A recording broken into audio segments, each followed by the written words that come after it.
우리가 이제 빌립보서 3장 마지막 부분에 들어왔습니다. 빌립보서 4장은 전체적인 종결부이기 때문에 어떤 면에서는 약간 가벼운 권면입니다. 물론 가벼운 권면이 그렇다고 해서 내용 자체가 가벼운 것이 아니라 빌립보 교회에 당면한 아주 큰 과제를 이야기하는 것은 지금 3장까지입니다. 자, 3장까지에 있는 이 내용을 우리가 종결하는 그 부분 17절부터 21절까지를 우리가 지금 오늘 함께 나누려고 합니다. 17절에 보시면은 바울이 빌립보 교회에 이야기합니다. 형제들아, 너희는 함께 나를 본받으라. 그리고 너희가 우리를 본받은 것처럼 그와 같이 행하는 자들을 눈여겨보라. 자신을 본받으라라고 하는 것은 참 쉽지 않은 이야기입니다. 제가 설교를 이렇게 종종 할 때 이런 반응을 들을 때가 있습니다. 어떤 그 권면이라든지 도전이라든지 사실은 제가 잘 살지 못하는 이야기임에도 불구하고 도전을 하고 권면을 할 때 이거는 목사님이면은 가능한 일이겠지. 목사님이면은 가능한 일이 아닐까? 목사님이니까 이렇게 얘기하겠지. 라고 받아들이는 경우가 있어요. 약간 필터링이 되는 거죠.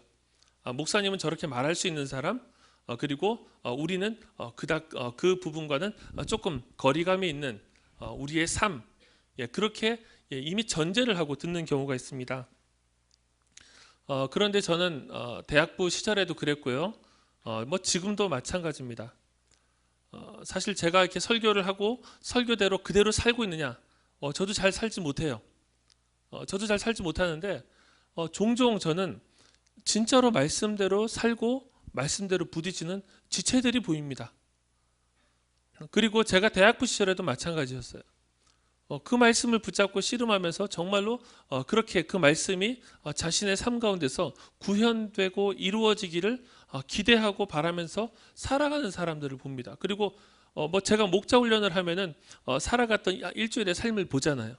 지체들의 일주일 삶을 보고 또 설교 리뷰를 듣고 읽고 하면은 이 친구들이 그 말씀을 얼마나 진지하게 받아들이고 있고 얼마나 그 말씀을 자신의 삶에 부딪히려고 하는가 하는 것을 볼 수가 있습니다. 저는 그래서 바울이 지금 17절에서 이야기하고 있는 형제들아, 너희는 함께 나를 본받으라. 그리고 너희가 우리를 본받은 것처럼 그와 같이 행하는 자들을 눈여겨보라 하는 것은 이것은 바울에게만 해당되는 이야기는 아니라는 것입니다. 바울에게만 해당되는 것이 아니라 사실은 바울 옆에 바울이 우리가 2장에서 본 것처럼 디모데가 있었고 또 에바브로디도가 있었죠. 바울과 함께 마음을 같이 해서 하나님의 일을 감당했던 그와 같은 사람들이 있었죠. 지금 이 공동체도 마찬가지입니다. 여러분들이 제가 하나님의 말씀을 전할 때 저만 보실 것이 아니라 여러분들 주변에 있는 공동체의 지체들을 보십시오. 이 사람들이 하나님의 말씀을 얼마나 진지하게 듣고 있고 얼마나 진지하게 그 말씀을 부딪혀서 살아가고 있는가. 그 사실은 이 말씀에 우리 최소한 우리 졸업하는 선배들 그리고 우리 목자들 이 말씀을 가지고 우리가 목원들에게 어떻게 하나님의 말씀을 먹이고 사랑할 수 있는가, 어떻게 섬길 수 있는가를 스스로를 도전해 보아야 합니다. 제가 인생을 두고 생각하게 되는 명제 중에 하나가 사람의 본바탕은 변하지 않는다라는 것입니다. 사람의 본바탕, 본성은 잘 변하지 않습니다. 예수님을 믿고 받아들이고 복음을 내가 인정하는데 여러분 사람의 본성이 바뀌는 것은 그 순간에 바뀌는 것이 아니에요. 사람의 신분은 바뀝니다.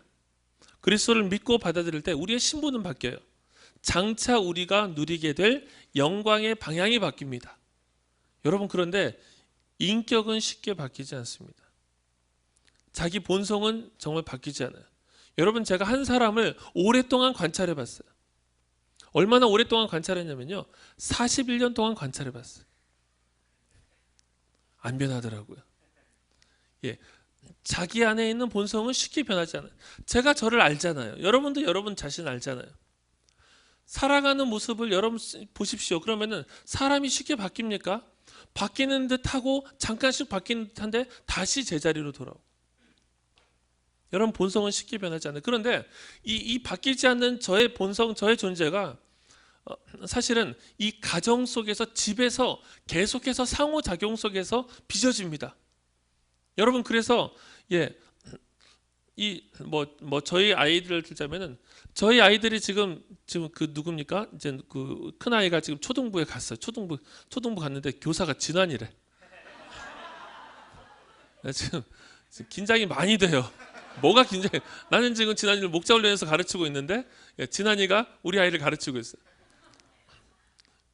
뭐가 긴장이 되냐면은 우리 아이가 집에서 있었던 일 얘기할까봐. 우리 아빠 오늘 또 소리 질렀어, 막 이런 거 얘기할까봐. 여러분, 근데 결국은 이 아이의 모습이 사실은 제 모습이죠. 제가 여기서 아무리 저를 막 단장을 한다고 한들 결국 저의 모습을 고스란히 보고 자란 아이들이 사실은 저예요. 사실은 저의 모습입니다. 사람은 어디 변하지 않아요.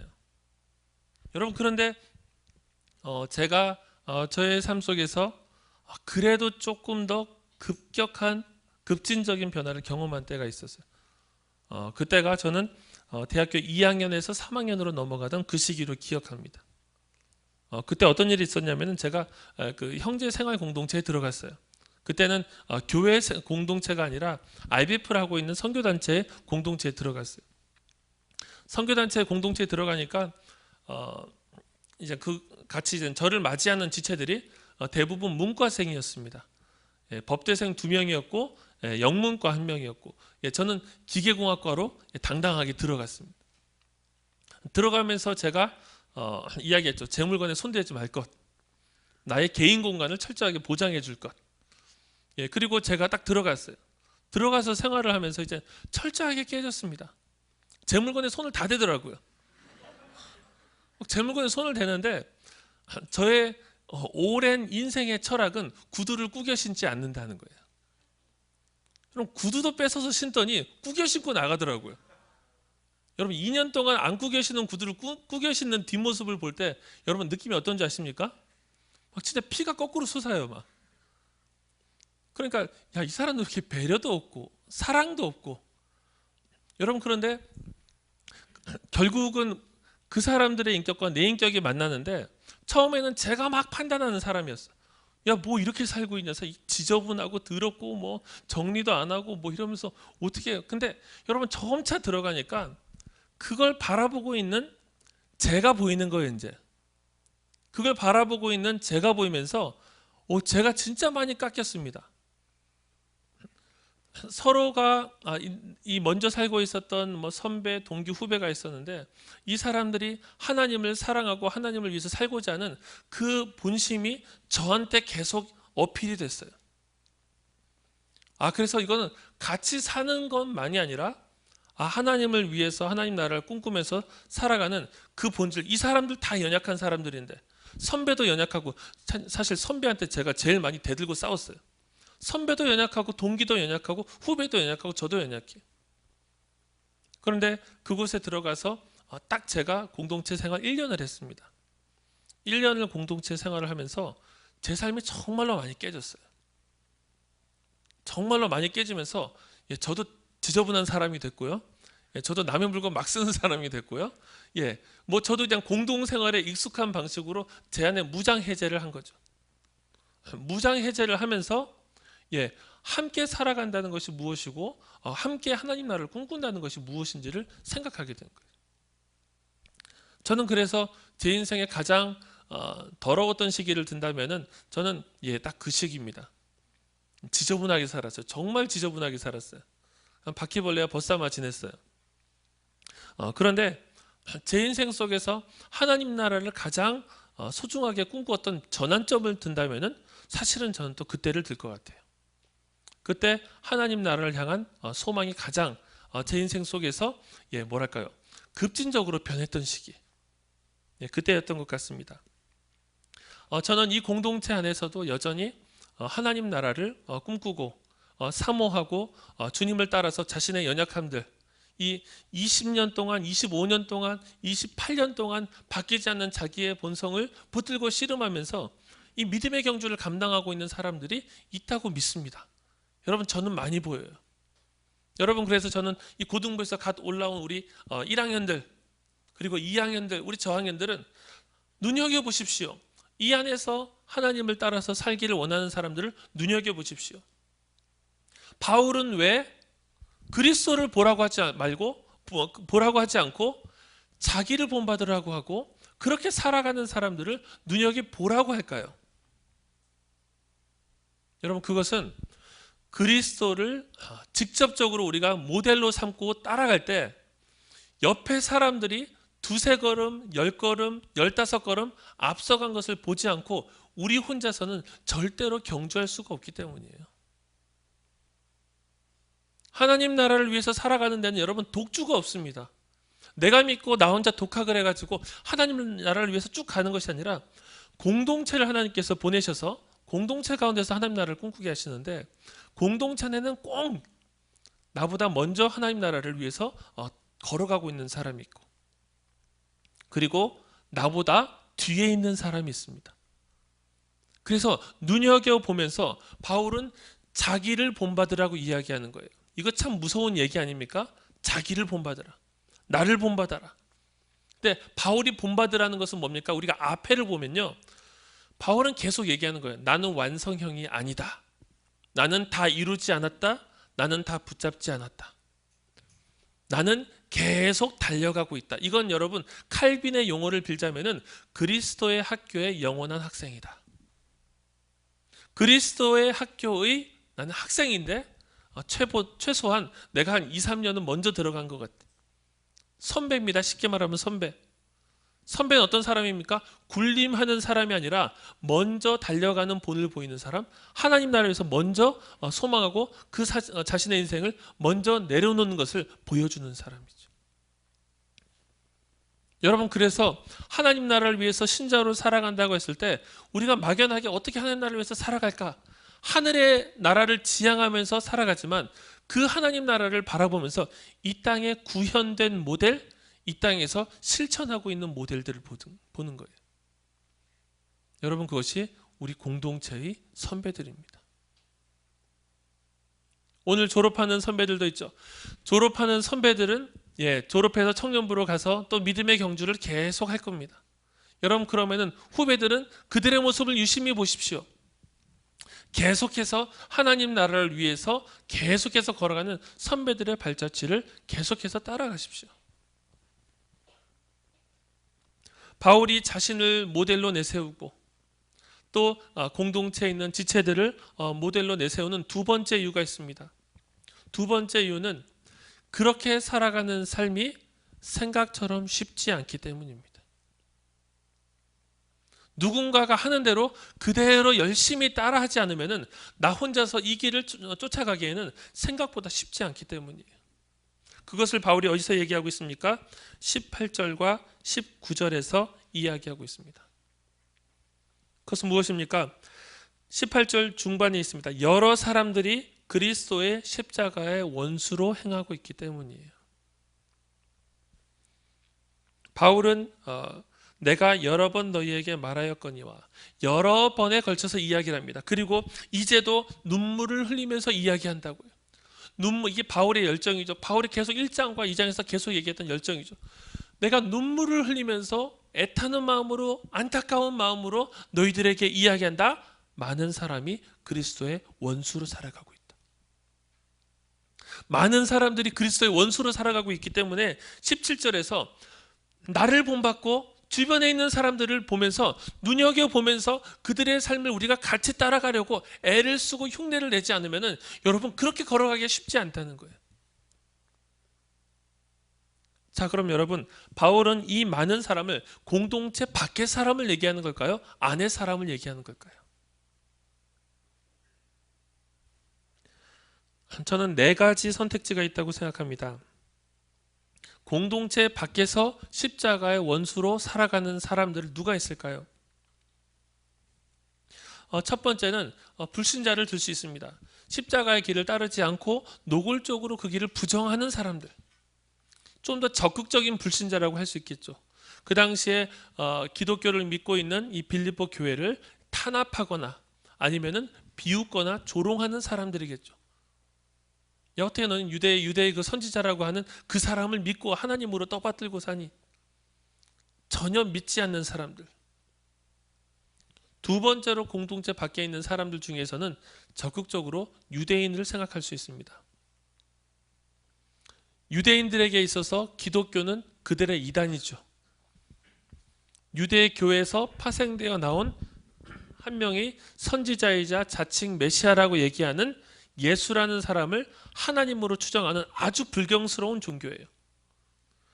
그래서 바울이 전도 여행을 가는 곳마다 유대인들이 사람들을 선동해서 바울을 탄압합니다.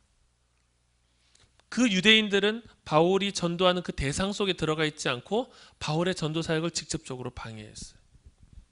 예, 맞습니다. 교회 바깥에도 두 부류가 있어요. 그리스도의 십자가를 부정하고 그리스도의 십자가를 거슬러서 행하는 십자가의 원수들이 있었어요.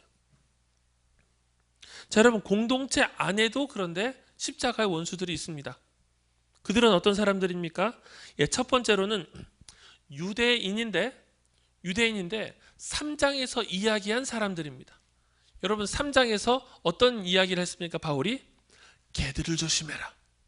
그렇죠? 3장 초반절에 행악하는 자들을 조심해라. 그 자신들의 살을 잘라내는 그 할례를 절대적으로 믿고 자신들이 완성되었다라고 믿는, 유대 율법을 준수하면은 자신들은 완성되었다고 믿는 그 사람들을 조심해라 그랬죠.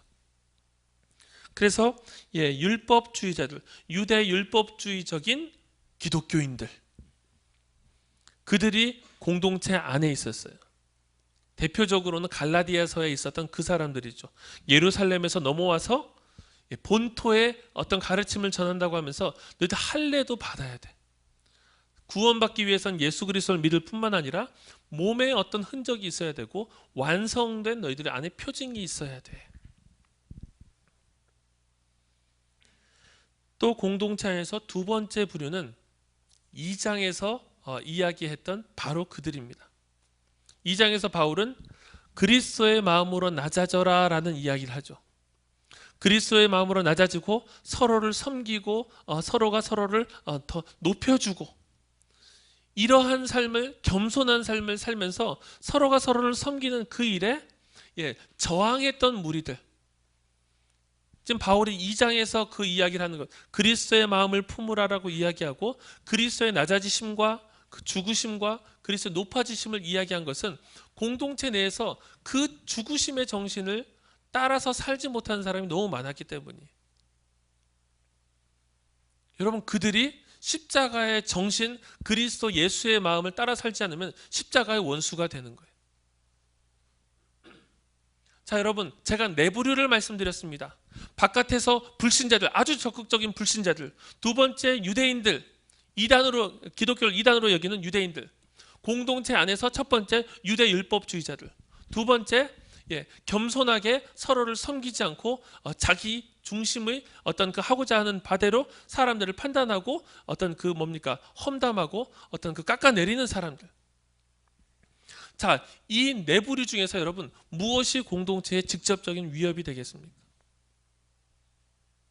바울이 눈물을 흘리면서 안타깝게 간절하게 이야기하는 부류는 공동체 밖에 있었겠습니까? 안에 있었겠습니까?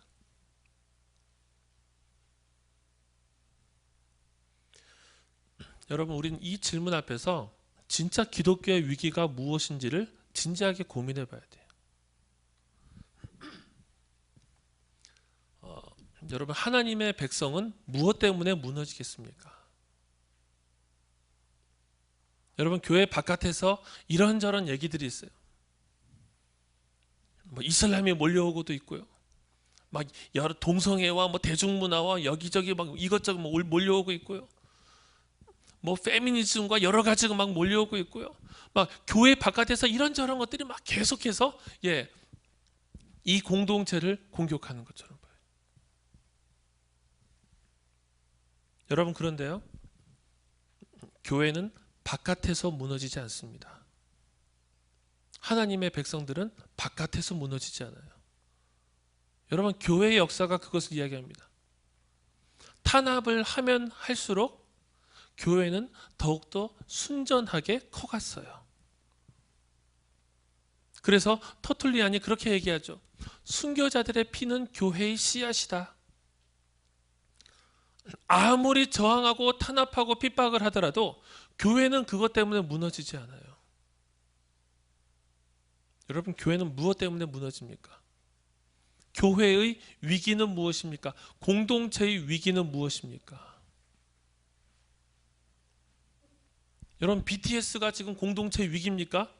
그들이 너무 떠가지고 막 미국까지 진출하고 빌보드 이게 공동체 위기입니까? 아니죠. 여러분, 교회의 위기는 교회 안에 있습니다.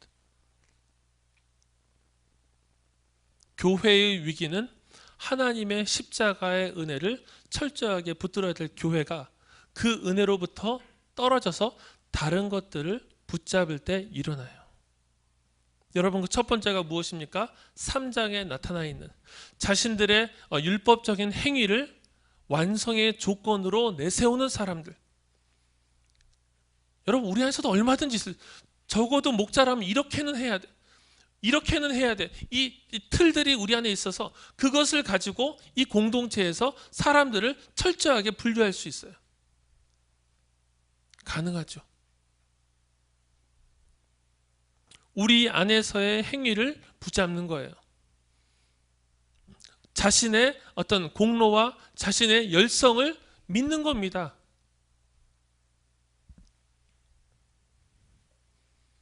두 번째로는 그리스도의 낮아지심과 그리스도의 겸손과 그리스도의 사랑과 그리스도의 희생을 자신의 삶의 모본으로 그 길을 따라가지 않는 삶 속에서 일어나요. 그리스도의 십자가를 내가 믿습니다. 그리스도의 십자가를 통해서 구원받는 것을 내가 인정합니다. 여러분, 그런데 십자가가 지시하는 방식대로 살아가지는 않아요.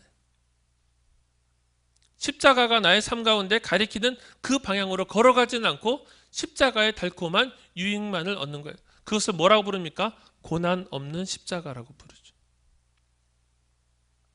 십자가가 이야기하고 있는 희생의 길, 섬김의 길, 사랑의 길 없는 고난 없는 십자가의 길.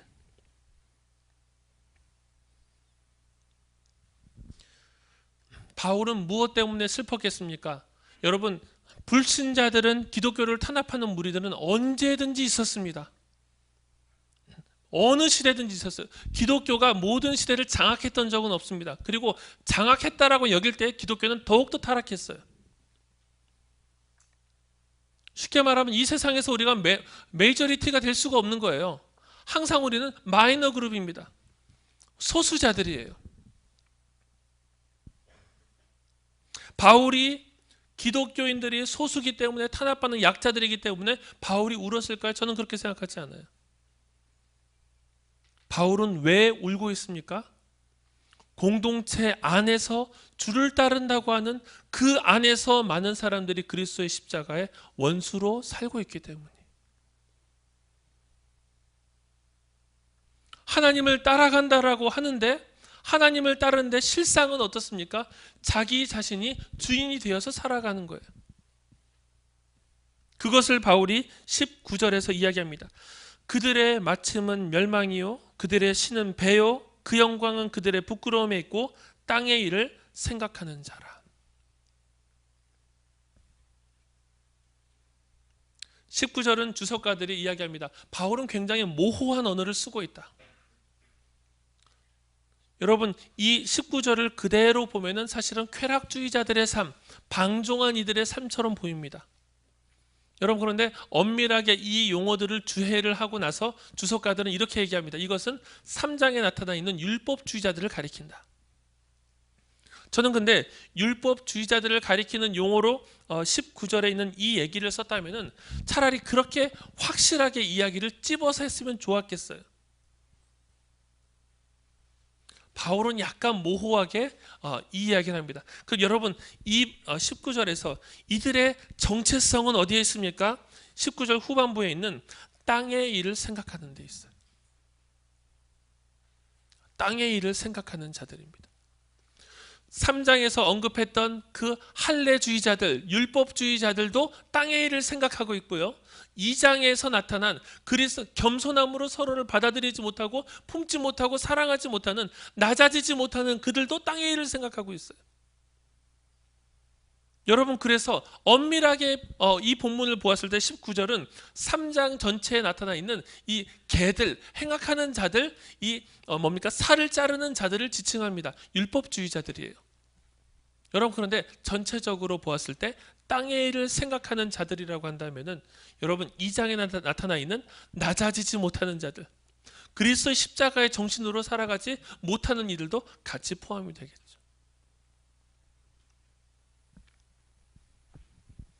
우리 경주자 출신들 괜찮니? 여기까지 따라오고 있니? 얘들아 미안해, 조금 쉬운 설교를 해야 되는데 지금 계속해서 설교의 맥락 속에서 있기 때문에 여러분 조금만 양해를 해주세요. 자, 그래서 19절에 있는 이 내용은 19절에 있는 이 내용은 유대 율법주의자들과 더불어서 2장에 나타나 있는 이 그리스도의 십자가의 정신을 살지 못하는 모든 이들을 저는 가리킨다고 봅니다. 그리고 이 모든 대상을 가리킨다라고 했을 때 20절의 이야기가 궁극적인 마침표가 되는 겁니다. 어떻게 됩니까? 20절, 그러나 우리의 시민권은 하늘에 있다. 꽝! 끝나는 거예요. 자, 19절에 나타나 있는 이들의 삶이 그 자기들의 어떤 배를 섬기고 있고 땅을 생각하고 그들의 자랑은 부끄러움에 있고, 여러분 그렇게 살아가는 이들의 삶이 유대 율법주의자들에게만 해당하는 것이 아니라 하나님의 마음과 십자가의 정신으로 살아가지 않는 모든 이들에게 해당하다는 것은 왜 그러냐면 20절에 나타나 있는 우리의 시민권은 하늘에 있다라고 하는 이 말에 있어요. 자, 여러분 유대 율법주의자들은 그들의 시민권을 자랑하지 않았습니다. 그들의 혈통을 자랑했죠. 여러분, 그런데 그 빌립보 교회의 특징은 무엇이었습니까? 빌립보 지역의 특징은 무엇입니까?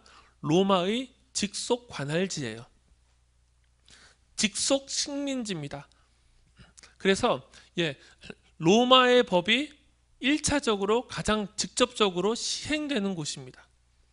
로마의 법이 시행되기 때문에 그 로마의 통치가 이루어지는 그곳에서는 시민권을 가진 사람이 짱입니다. 이들이 땅의 일을 생각한다는 것은 무엇입니까? 유대인들이든지 아니면은 이 십자가의 정신을 가지고 살아가지 않는 그 당시의 빌립보의 사람이든지 누구든지 간에 이들은 시민권을 이 땅에 두고 있는 거예요. 자기의 소속감과 정체성과 안정감을 이 땅에 두고 있는 거예요. 내 행위를 의지하든지 아니면은 나를 중심으로 섬기든지 내가 중심이 돼서 살아가려고 하든지, 혹은 내가 할례 받은 것을 의지해서 혈통과 내 정체성을 유대인이라고 여기든지, 이 모든 것은 땅에 있다. 그리고 그 모든 것들을 선을 다 긋고 나서 바울은 우리의 시민권은 하늘에 있다라고 얘기하는 거예요.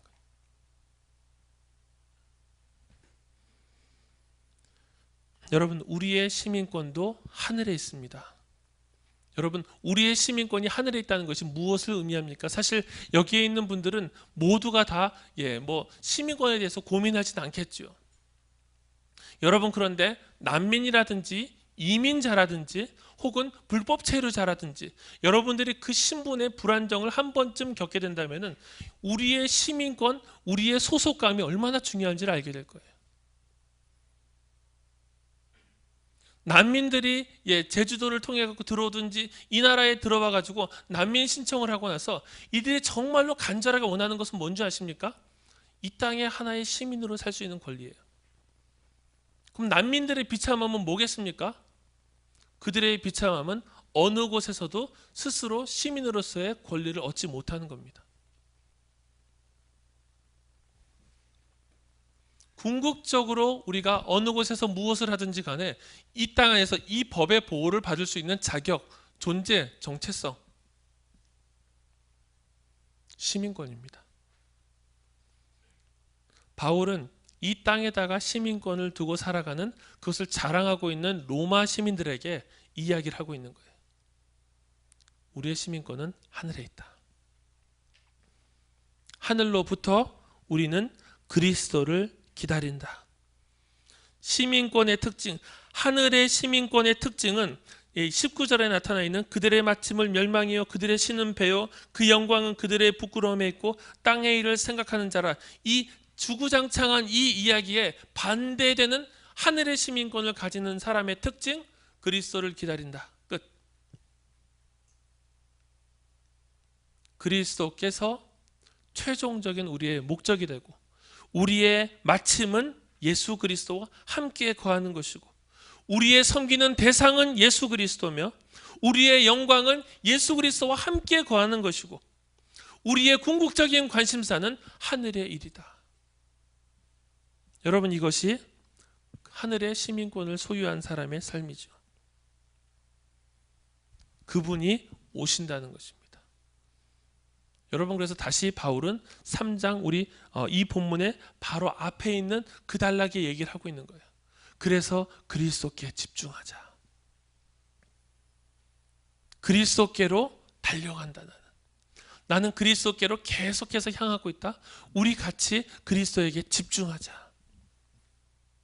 이 땅에서 우리의 삶이 조금 더 나아질 수도 있고 우리의 삶이 조금 더 못하다고 여겨질 수도 있는 이 삶에서의 여러 부침이 있고 여러분 고저가 있다면은 그 속에서 안정감을 둘 것이 아니라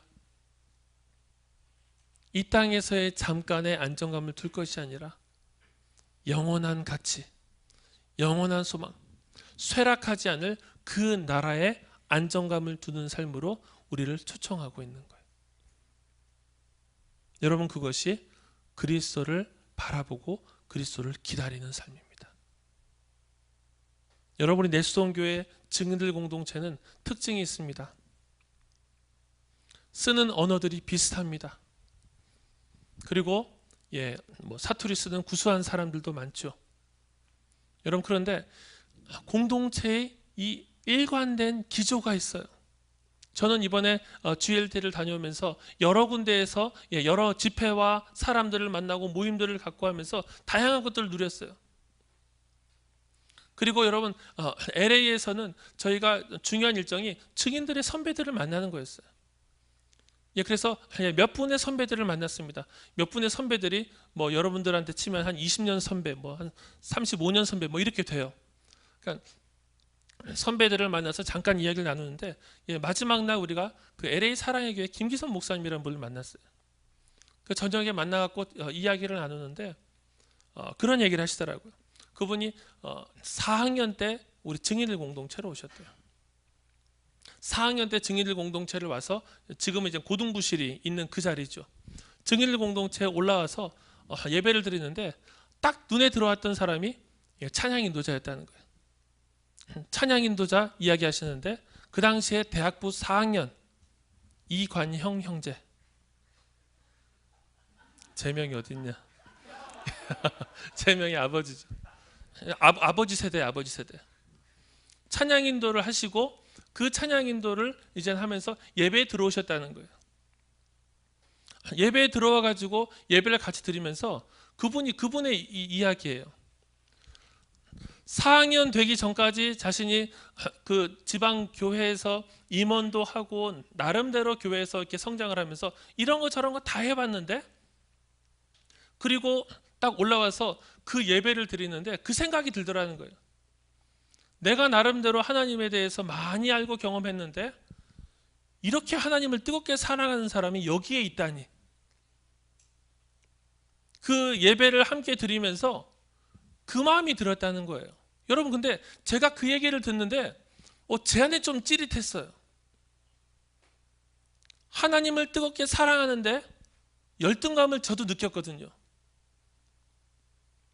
제가 선교단체 활동 열심히 하면서 군대를 갔습니다. 군대 갔다 와서 다시 돌아왔어요. 선교단체와 공동체를 병행했기 때문에 저는 군대 가기 전에도 이제 목자를 했었죠. 제가 가르치던 친구들이 있었고 제가 이제 군대를 갔다 와서 7학년으로 복학을 했습니다. 복학을 하고 공동체도 이제 목자로 복귀를 했어요. 제가 이제 그 공동체를 보는데 저보다 하나님을 사랑하는 사람들이 막 모이기 시작하는 거예요. 예배를 정말로 집중해서 하나님과 정말 긴밀하게 소통하는 그 사람들이 보이기 시작하는 거예요. 여러분, 그런데 내가 옛날에 가르쳤던 내 모건들까지 있는 거예요. 제가 저렇게 크다니, 쟤는 저렇게 클 줄 몰랐는데 저렇게 성장해 버리다니. 제가 대학부 7학년 때 군대를 갔다가 다시 복귀해서 열등감을 느꼈습니다. 저는 이 열등감은 너무 기분 좋은 열등감이에요. 저는 거룩한 열등감이라고 생각합니다. 어떤 목표를 제가 잡았냐면은 쟤들보다 내가 하나님을 더 뜨겁게 사랑하고 싶다. 주변에 보니까 하나님을 사랑하고 주를 위해서 살아가고 있는 사람들이 내 레이더에 이제 들어오더라고요.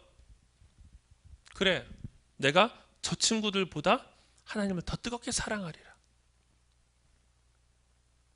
그럼 제가 7학년 때 가졌던 그 마음, 대학부에서 제가 제 레이더에 포착되었던 그 감정을 그 김기선 목사님께서 그 오래전에 그 얘기를 하고 계시는 거예요. 하나님을 뜨겁게 사랑하는 사람들이 이곳에 이렇게 많더라니. 이 공동체에 하나님이 부어주신 은혜는 그런 거구나. 하나님을 뜨겁게 사랑하는 사람들이 이전부터 있었던 거예요. 어떻게 우리의 삶을 그분을 위해서 내어드릴 수 있을까가 우리의 의무 조항이 아니라 기쁨의 선택이었던 거예요. 여러분, 그런 삶을 살아가기를 원했던 사람들이 계속해서 세워졌던 곳이 여러분 증인들 공동체입니다.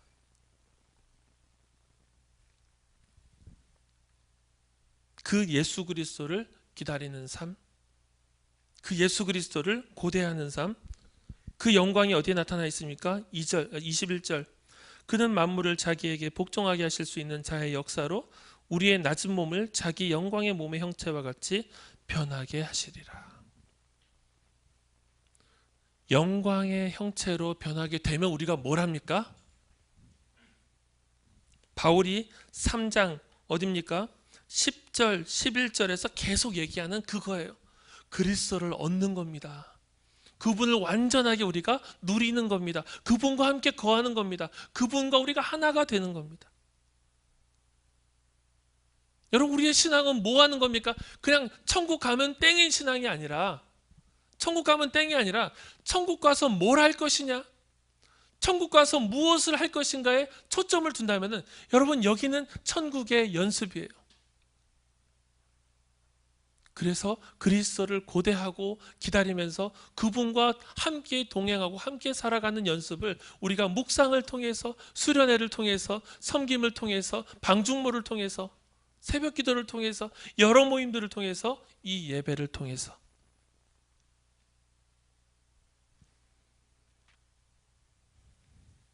사랑하는 증인들 여러분, 이 공동체가 우리에게 주어진 것은 선물입니다. 그리고 이 공동체를 떠나는 우리 졸업생 선배들 여러분, 여러분들이 하나님을 뜨겁게 사랑하고 이 공동체에서 배웠던, 그러나 아직 완성형이 아닌 그 하나님의 사랑을 우리 청년부 가서도, 이 공동체를 떠나서도 꾸준히 한결같이 어느 곳에 있든지, 여러분 그 김기선 목사님 한국에서 증인들 후배들이 이렇게 때로 몰려와서 찾아가서 밥 사달라고 할 줄 생각이나 하셨겠습니까? 제가 좀 용기가 생기더라고요. 좀 사사지 훑어보고 싶은 용기가 생기더라고요. 야, 어디든지 찾아갈 수 있겠다. 너무 반갑게 맞아주시고, 여러분 어느 곳에 있든지 우리의 마음과 우리의 언어가 한결같이 주님을 뜨겁게 사랑했던 그 마음과 그 열정을 가지고 오늘도 계속해서 그 믿음의 길을 걸어가는 선배들이 되시기를 축복합니다. 그 선배들을 눈여겨보면서, 그 선배들의 발자취를 보면서 그 믿음의 길을 함께 걸어가는 후배들, 그리고 이제 갓 고등부에서 올라온 우리 1학년들, 그 믿음의 길을 함께 걸어가는 귀한 공동체, 귀한 동지들이 되기를 주님의 이름으로 축복합니다. 우리 같이 한번 찬양하고 기도합시다.